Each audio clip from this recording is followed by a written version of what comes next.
एक नारा दीजिए, जय जनता की, जय जनता की, जय जनता की। इन लोगों के कान खोलिए, जनता ही सरकार, जनता की सरकार। बात समस्याओं की है, बात मुद्दों की है। समस्याएं आपको पता है, समाधान भी आपको पता है। एक रिक्शे वाला बता देगा महंगाई कम कैसे की जा सकती है। दिक्कत यह आती है कि वो महंगाई कम नहीं होती। चुनाव जीते जाते हैं, हर बार जनता ये सोचती है कि जो लोग चुनाव में आ रहे हैं अब किसी ये समाधान देंगे। जनता चेहरा बदल देती है, पार्टी बदल देती है, मगर वो सारी पार्टियां आके जनता को धोखा देती हैं। तो हमारे कुछ मुद्दे हैं जो हम लोगों के संज्ञान में लाना चाहते हैं। जैसे ये लॉकडाउन हुआ, आपको अच्छे खासे काम करते थे, व्यवसाय करते थे, एक बीमारी को दिखा करके आपको घर में बैठा दिया गया और कहा गया कि इलाज घर में होता है, हॉस्पिटल में नहीं होता। कितनी दुर्भाग्य बात है कि एक इंजेक्शन जिससे बीमारी खत्म नहीं हो रही, वो इंजेक्शन आपको लगाए जा रहे हैं। मुंह पे मास्क लगाया जा रहा है। कार्बन डाइऑक्साइड जब बाहर आती है उसको दोबारा अंदर लेना होता है, जो कि शरीर के लिए नुकसानदायक होती है।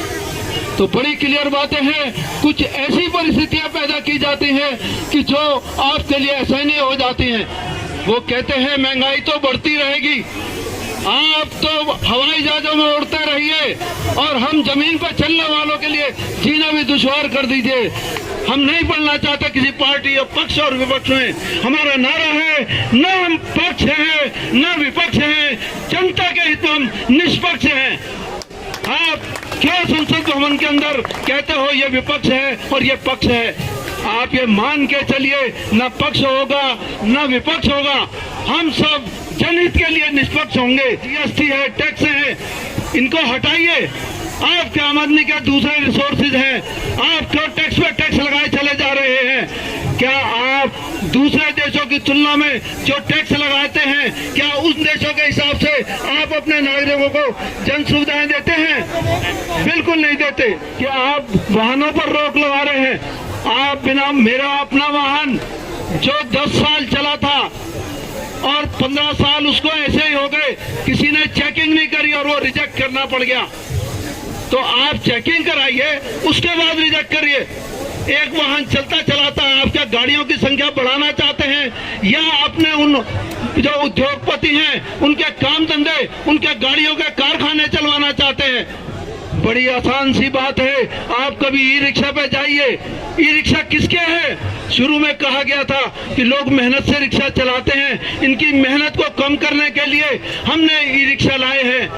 आप ध्यान दीजिए, वो ई रिक्शा है किसके? यानी कहीं पे निगाहें, कहीं पे निशाना। आप उन ई रिक्शा वालों को मेहनत के नाम पर उनके रोजगार छीन लिया। अब आप ई रिक्शा लाए, आप पता करिए, ऑनलाइन जाइए कि वो ई रिक्शा इन्हीं के किसी एक नेता के हैं। वो बसें जो इलेक्ट्रिक बसें लाने की कोशिश की जा रही है, वो भी इन्हीं के एक नेता की हैं। तो हमें कहा जा रहा है देश खुशहाल है। अरे साहब, दुख मनाइए, 80 करोड़ जनता को आपको अनाज बांटना पड़ रहा है और आप कह रहे हैं देश खुशहाल है। आप खाना दे रहे हैं 80 करोड़ की जनसंख्या को। आपने खुशहाली कहां से ढूंढ ली? खुशहाल तो आप हैं। आप 8500 करोड़ रुपए के हवाई जहाज में चलते हैं, झोला लेके आप आए थे, झोला लेके जाएंगे। देखेंगे हम भी आप कितने झोले लेके जाएंगे। तो मेरा किसी पार्टी विशेष से लेना देना नहीं है। मेरा आपसे एक वायदा है, एक आपस में लोगों में ये बात फैलाइए कि जो ये चुनावों में झूठे झूठे वायदे करते हैं, इनसे आप लिखित में लीजिए और कहिए शपथ पत्र दो, वोट लो, जनता को शपथ पत्र दो, जनता का वोट लो। आप जो समाधान देंगे आप उसे स्टाम्प पेपर पर लिख के ले इनसे। ये भूल जाएंगे जनता से झूठे वायदे करने। हमने नारा दिया है, जनता को शपथ पत्र दो, जनता का वोट लो। ये संगठन जन आंदोलन का रूप लेगा।